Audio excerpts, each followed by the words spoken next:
So, thank you, Terry, for the kind introduction. I have to say, it's a real privilege and honor and very humbling opportunity to be invited to speak to you all today. I think increasingly we are a group of countercultural revolutionaries, and each of you in honoring your Christian commitment in practice and just coming out to this conference, worshiping God, demonstrating moral courage and a commitment to following Christ. And so it's a real privilege and honor to be invited to speak to you, for whom I have so much respect and appreciation. And I do want to congratulate Terry. The big day has finally arrived. I watched Terry work on this from a distance. We prayed together intermittently, and really just delighted that everything has come together so well and that you're all here. I was invited to address you because of some of the work that I've been doing around the ethics of assisted death and how we can defend our conscientious objection to providing assisted death. And in reflecting on how I could best serve you this morning, I really felt compelled to address the issue of gospel-centered, gospel-shaped medicine. I've tried to argue both publicly and in writing that worldview plays an inescapable role in medical practice. And to begin to defend that claim, I would point to a study published in the Journal of Medical Ethics about 7 years ago by an author by the name of Clive Seal. Dr. Seal studied the relationship between religious belief, or lack thereof, and practices around end-of-life care. And he compared particularly religious physicians, different types of theists versus atheists. And he made a number of interesting observations. First of all, he said that the type of religion followed, or the distribution of religious belief among doctors, differs somewhat from the population they serve, with fewer Christians and more from other faiths, particularly Hindus and Muslims. This was a UK study, so the data aren't necessarily generalizable to Canada. He noted that among palliative care and geriatric practice, that specialists in the care of the elderly are somewhat more likely to be Asian, Hindu, and Muslim. Palliative care medicine specialists are somewhat more likely to be Christian and white.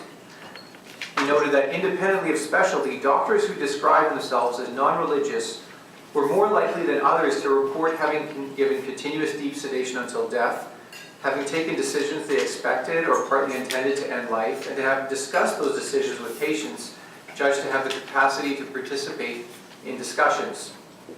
And he concluded that, whether religious or non-religious, it would seem advisable that doctors become more aware of how broader sets of values, such as those associated with religiosity or a non-religious outlook, may enter into their decision-making in end-of-life care, and even advise that patients should begin to familiarize themselves with their doctor's religious beliefs and worldview in order to ensure that there was a matchup between their own and that of their physicians. But the conclusion here really is that worldview matters. What do I mean by the word worldview? Well, James Anderson, a Christian philosopher, describes a worldview as an all-encompassing perspective on everything that exists and matters to us. Your worldview represents your most fundamental beliefs and assumptions about the universe you inhabit. It reflects how you would answer all the big questions of human existence, the fundamental questions we ask about life, the universe, and everything. Your worldview can be characterized by a set of presuppositions about the nature of ultimate reality, about human nature, about the authoritative source of knowledge and morality, and what happens to us after death. Your worldview could be expressed in terms of a story, a grand meta-narrative of who we are, where we came from, how we got here, what we're doing here, and what's ultimately going to happen to us. Indeed, it was C.S. Lewis's recognition that the Christian story can be thought of in terms of myth as the true myth that finally drew him to accept Christian belief, because he understood the role that the Christian worldview played in explaining the profound mysteries of our experience. So, I think in our consideration this morning around gospel-centered medicine, we want to set up two contrasts between two basic paradigms of worldview. There is, of course, our worldview, the Christian worldview, the core idea of which is the gospel, the story of creation, fall, redemption, and new creation. And then there is what I will refer to as the secular worldview. In secularism, secular people are not necessarily atheistic per se, but under a secular worldview, God is dead or irrelevant for matters of public policy and thought, for matters of action and behavior. Under a secular worldview, man becomes the measure of all things, in the words of the ancient Greek philosopher Protagoras. We are the product of purely undesigned material processes. We make our own meaning. There is no actual or ultimate meaning to our lives. Ethics is essentially an act of will to power. There's no actual ethics to be learned or discovered. Ethics is something that we create for ourselves. And under a secular worldview, ultimately we're all destined for non-existence. So how do these two competing paradigms, these two ways of seeing the world, influence medical practice? What does this have to do with the care of patients? Well, our worldview influences, for example, our anthropology. What the patient is determines how we treat the patient's problems. It influences our teleology. The purpose of medicine determines how we act as physicians and what end we work toward in caring for our patients. And of course, it influences our morality. The nature of morality, is it objective? Is it subject relative? Is there any moral authority to which we can appeal? All of these issues weigh heavily on the practice of medicine. And in our experience, as we engage in increasing conflict with our colleagues on some of these matters, we recognize just how much differing worldviews come into play. The conflict that we experience in matters of ethics are really a clash of worldviews. But I don't want to focus specifically on the issue of assisted death or some of the other ethical issues that we wrestle with, that we spend so much time thinking about. I want us to take a step back and to simply think, how does our Christian worldview, summed up in the gospel story, influence the way that we practice medicine? What does gospel-centered, gospel-shaped medical practice look like? And I don't present myself as an expert on this question. I invite your thoughts, your input, your contemplation on this question as well. So I have three specific things that I want to address, ways in which the gospel can influence medical practice. The first is that the gospel reshapes our view of the patient. Secondly, the gospel reshapes our view of the purpose of medicine. And thirdly, the gospel grants us grace when we fail. And I just want us to meditate on those three issues. Firstly, the gospel reshapes our view of the patient. I don't know if you share this sentiment, but in some ways to me, I find patients something of an enigma. Patients are autonomous decision makers, at least we like to conceive of them that way, capable of making decisions for themselves, and yet in so many ways, the longer that we care for patients, the more experience we get in looking after patients, we see how vulnerable they are, how contingent their decisions are upon all the forces, internal and external to them. Patients are meant to be our partner in decision-making. We increasingly adopt this shared decision-making model, particularly with respect to issues like goals of care in my practice in the ICU. We have this ideal of shared decision-making. But so often we find that patients and their families just cannot bear the burden of the decisions that we're asking them to make. And so often we have to lead them, we have to assume greater responsibility. In some ways they're our partner, and in some ways they're dependent on us. Patients can be so profoundly important, and yet so utterly undeserving. Think of that frequent flyer in your emergency room. Think of that swallower who comes in for the 10th time with a fork in her stomach and needs yet another endoscopy.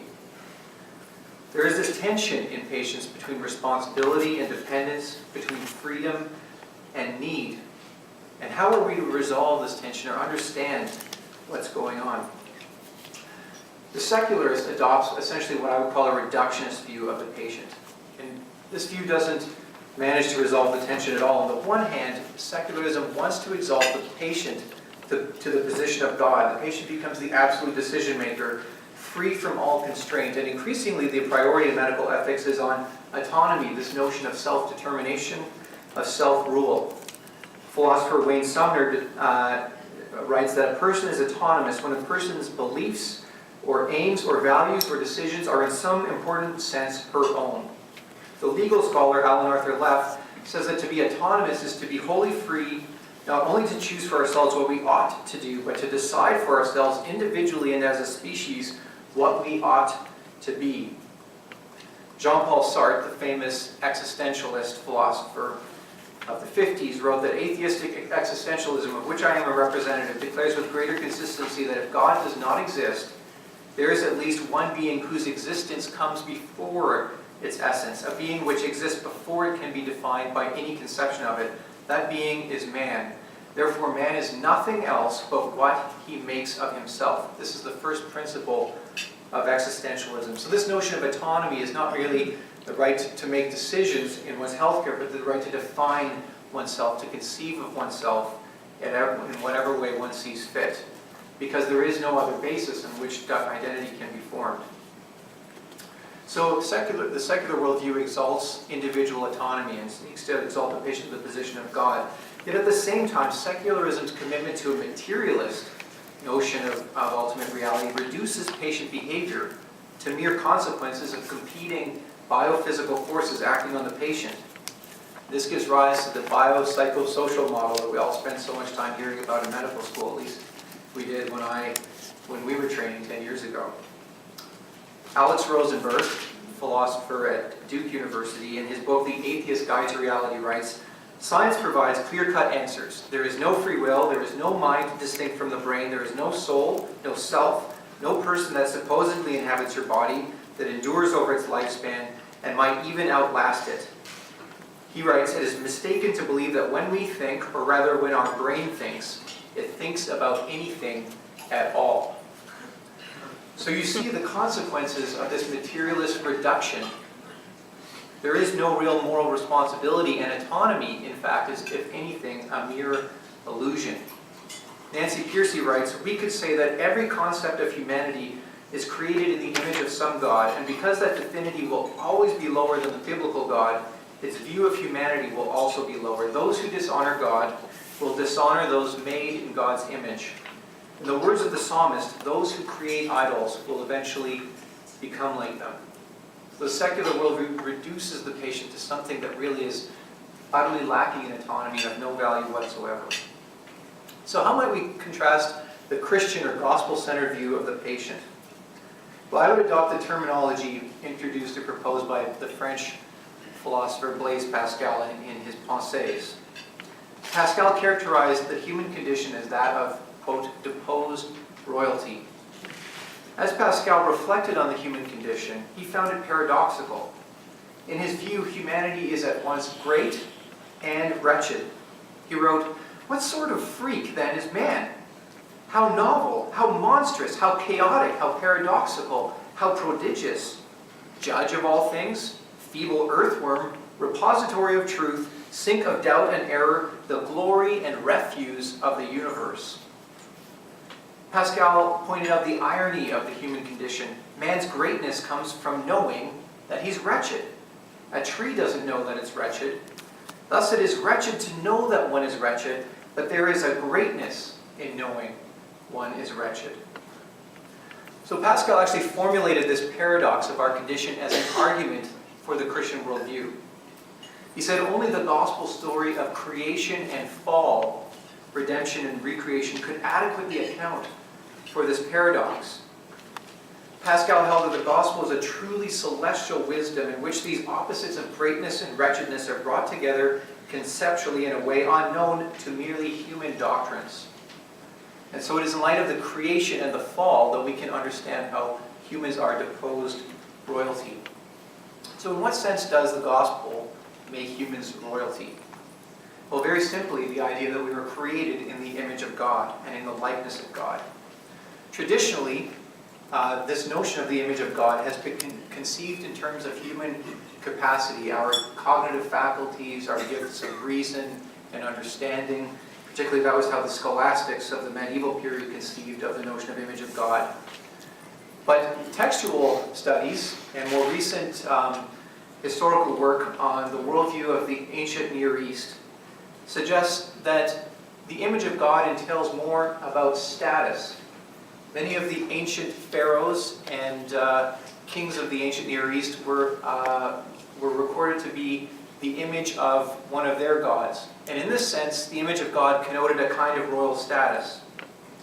The Old Testament scholar Peter Gentry writes, "The term image indicates that humanity has a special position and status as king under God.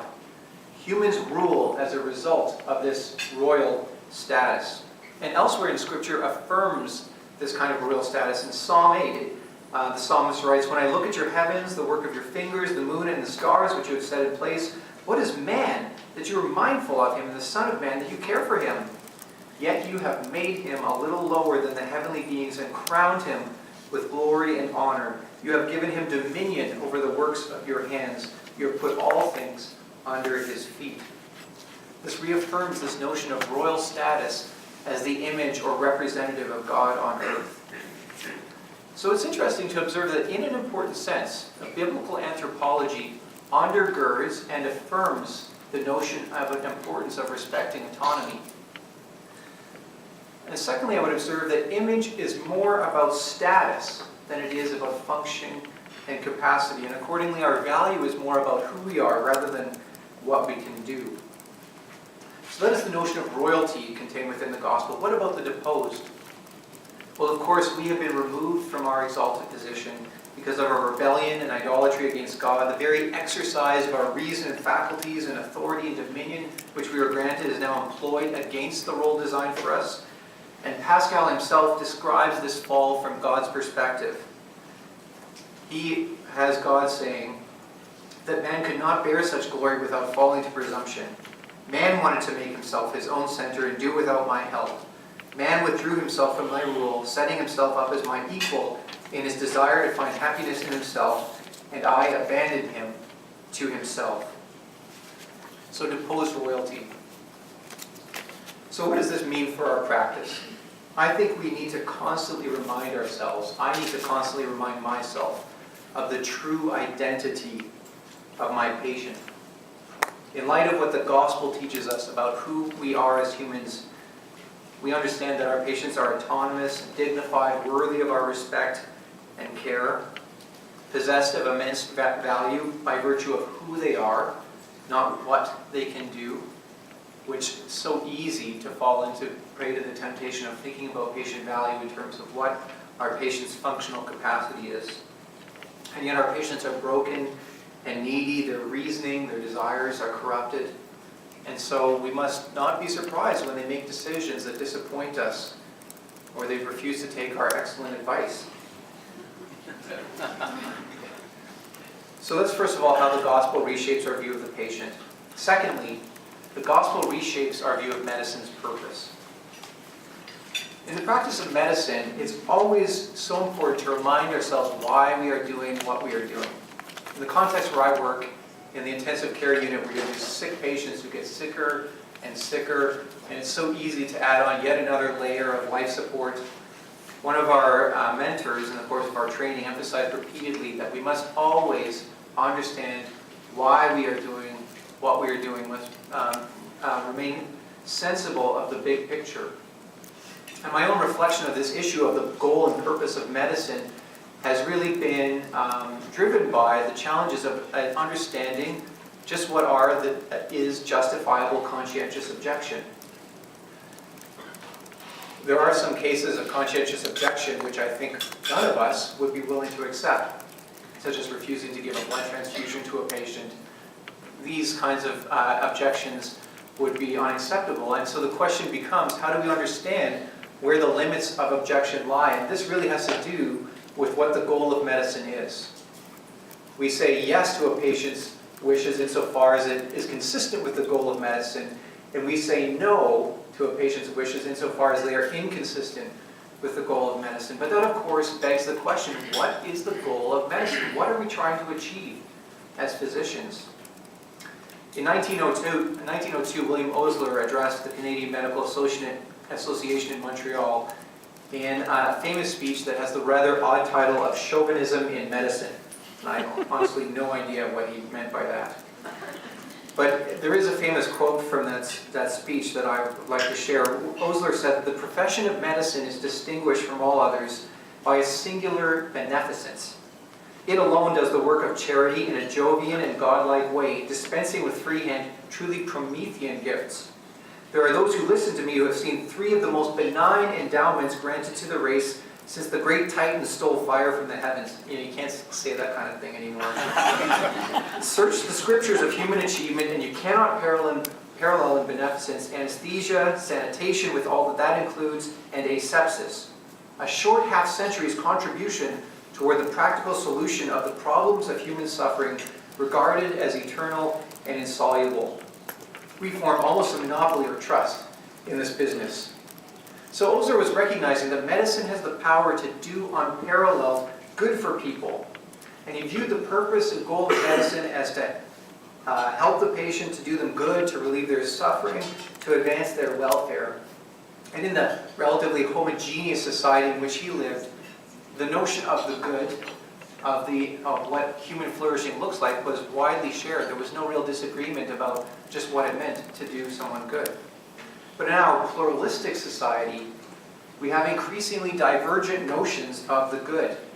And indeed, there is widespread skepticism that there can be any objective notion of what the good is. Instead, the good life, what it is to flourish, is increasingly subjective and dependent on our own personal perspective. So secular medicine faces a real challenge. What's the point? What are we trying to achieve?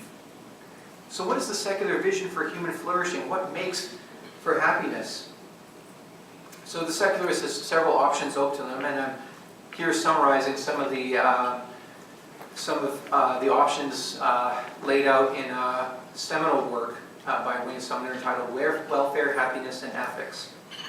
So Sumner identifies, first of all, the teleological option, and this understands human flourishing to be consistent or to arise from our fulfillment of our function.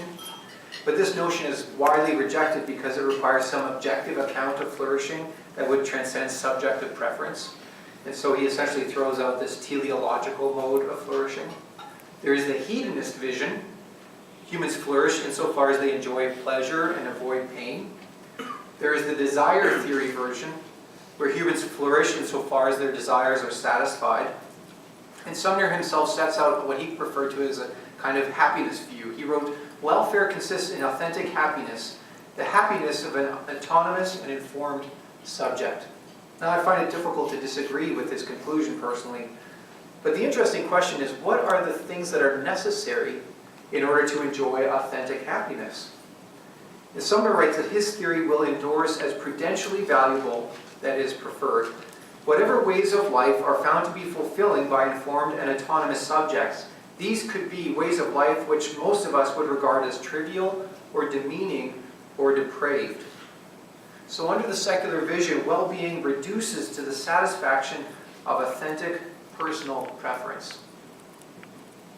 So the secular vision for the goal of medicine essentially conflates beneficence with respect for autonomy. These things become one and the same, because to do someone good is to essentially to give them what they want. So how does the Christian view contrast with this secular vision of the meaning and purpose of medicine?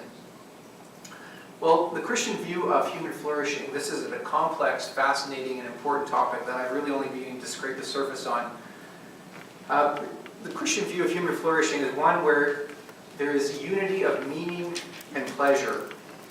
The Christian view, in fact, unites all these notions of human flourishing, teleology and purpose, here presented as the idea of meaning, but also the satisfaction of desire, the enjoyment of pleasure, the enjoyment of happiness. All of these ideas come together in our notion of human flourishing. And the end of medicine, really, I think, is the end for which God created the world, God's glory and our flourishing for the ends for which He created us. The theologian Miroslav Volf of Yale identifies a Christian vision of human flourishing as this term, the unity of meaning and pleasure. Volf writes, in choosing between meaning and pleasure, we always make the wrong choice. Pleasure without meaning is vapid. Meaning without pleasure is crushing. The unity of meaning and pleasure, which we experience as joy, is given with the God who is love. The fascinating thing about this here is that the unity of meaning and pleasure unites the objective with the subjective. Secular philosophers, of course, are deeply skeptical of the idea that there could be some objective good or way that life should be lived such that everyone who lives that life would be happy. Yet, if we are created with a built-in design and intended for joy, this is exactly what you'd expect. So the gospel story gives us resources for understanding the true nature of flourishing as this unity of meaning and pleasure. The theologian Scott Swain points us to Psalm 19 for a biblical depiction of human flourishing. This is the famous psalm that begins with the words, "The heavens declare the glory of God, and the sky above proclaims his handiwork." And Dr. Swain writes that nature flourishes when it fulfills God's glorifying aim by following its God's given course. Nature's aim is to glorify God. Here again we see the connection between flourishing and joy in the psalm. The psalm says that the sun runs its course with joy. Dr. Swain writes, happiness comes within nature's fulfillment of its divine calling. So by analogy, God's purposes for us, his design for us, which the psalmist describes as law, become the foundation for human flourishing. The psalmist in the same psalm writes, "The law of the Lord is perfect, reviving the soul. The testimony of the Lord is sure, making wise the simple. The precepts of the Lord are right, rejoicing the heart." Dr. Swain writes, "The law directs us to live according to our design, according to our nature. When we live according to our design, we are happy and whole. What is true of nature more broadly is true of human nature more specifically. Happiness and wholeness are internal to God's design for us." So a gospel-centered notion of human flourishing, the central idea is that God has particular purpose for our lives in mind, and insofar as we live according to that purpose, we flourish. C.S. Lewis also recognized this. He wrote, "God made us. He invented us as a man invents an engine. A car is made to run on petrol, and it would not properly run on anything else. Now God designed the human machine to run on himself. He himself is the fuel for our spirits, the food for our spirits. There is no other. God cannot give us a happiness and peace apart from himself, because it is not there. There is no such thing." So Christian flourishing is defined as the fulfillment of all that God intended for us. And this fulfillment of purpose delights and satisfies our souls, even as it glorifies God. So gospel-shaped medicine will aim to do people good by restoring them to health and wholeness, so that they are enabled to flourish, so that they may fulfill God's design for their lives. So we need to constantly remind ourselves of the end for which we are aiming. Medicine's purpose, as I said at the beginning, justifies and constrains conscientious objection. The goal of medicine moves us to act for the patient's interests and constrains us from acting to avoid harming the patient. And part of our task in explaining our conscientious objection is to articulate clearly and beautifully our vision for what it means for our patients to flourish as God's creatures. Thirdly, lastly, the gospel grants grace to us when doctors and patients fail. What is grace? Augustine wrote, in answer to this question, "That which is freely given." What is freely given? It's something is given and not paid. If it was due, wages would be given, but grace would not be bestowed. So grace is that which is freely given. And over in Scripture, we have time and time again, we see God's unmerited, undeserved favor and mercy displayed toward those who were his enemies. Think particularly of the story of Jonah, where God sent Jonah to Nineveh to preach repentance, and Jonah said, "I don't want to go there because these people don't deserve to have repentance and then mercy." And yet, of course, Jonah ends up going, the people repent, and Jonah's angry because of God's scandalous mercy. How can you be merciful to these people? Here we see God's unmerited grace and favor, and Christ himself demonstrated this grace in his teaching on loving our enemies. Matthew chapter 5, verse 43, Jesus says, "You have heard that it was said, 'You shall love your neighbor and hate your enemy.' But I say to you, love your enemies and pray for those who persecute you, so that you may be sons of your Father who is in heaven. For he makes his sun rise on the evil and on the good, and sends rain on the just and on the unjust." We are called to love our enemies the way God loves his enemies. Indeed, we have all experienced this grace For we ourselves were enemies of God. Romans 5, verse 6 and 7, for one will scarcely die for a righteous person, though perhaps for a good person one would even dare to die. But God shows his love for us, and that while we were still sinners, Christ died for us. Since therefore we have now been justified by his blood, much more shall we be saved by him from the wrath of God. So we all live in light of this scandalous and undeserved grace and mercy toward us. And if the relationship between patient and physician is characterized by a covenant, and I think a covenant is indeed the best concept for describing the nature of our relationship with patients, then the sad truth is that we are all covenant breakers and all in need of grace. As Christian doctors, we need grace. We make errors in judgment that harm our patients. There are moments when we lack the kind of compassion and patience that we ought to have toward our patients. There are moments when we find ourselves grumbling about the sacrifices of time and energy we are forced to make because of our commitment to caring for patients. There are moments when we care more about personal gain than the well-being of the patient. And in those moments, we are covenant breakers, standing in need of grace. Patients need grace. Patients make bad decisions that cost us all time and energy. They act recklessly and harm themselves. They demand things that are unfair and unreasonable. And as I already mentioned, we even have patients who frequent flyers deliberately harming themselves with substances and otherwise just to have medical attention. They need grace. Our colleagues need grace. Our colleagues may fail to understand or respect our concerns about deliberately causing the death of a patient. But they are living under the constraints of their own worldview, blinded to spiritual realities. When I think about who needs grace, I think particularly about the College of Physicians and Surgeons of Ontario, who have acted in so many ways as our enemy, to undermine, to destroy our practice, our livelihood even. The government of Ontario, acting in concert with the college. And yet we are called to love our enemies, as God has manifested love for us, his former enemies. So we need to constantly remind ourselves of the grace which we continuously enjoy, and we need to display that grace to patients and to our profession. So in conclusion, we are called to unashamed gospel-centered practice in a secular age. This is a difficult time to be a Christian physician and to be committed to practicing gospel-centered medicine. But I invite you to let your practice be worship. Let your care for patients be an expression of the patient's value in light of their status as the image of God. Let your care for patients be an expression of your confidence that God has called you to flourish and to exercise dominion over the world for his glory. Let your care for patients be an expression of your commitment to following Christ, to loving others as we love ourselves, to bear one another's burdens, to fulfill the law of Christ.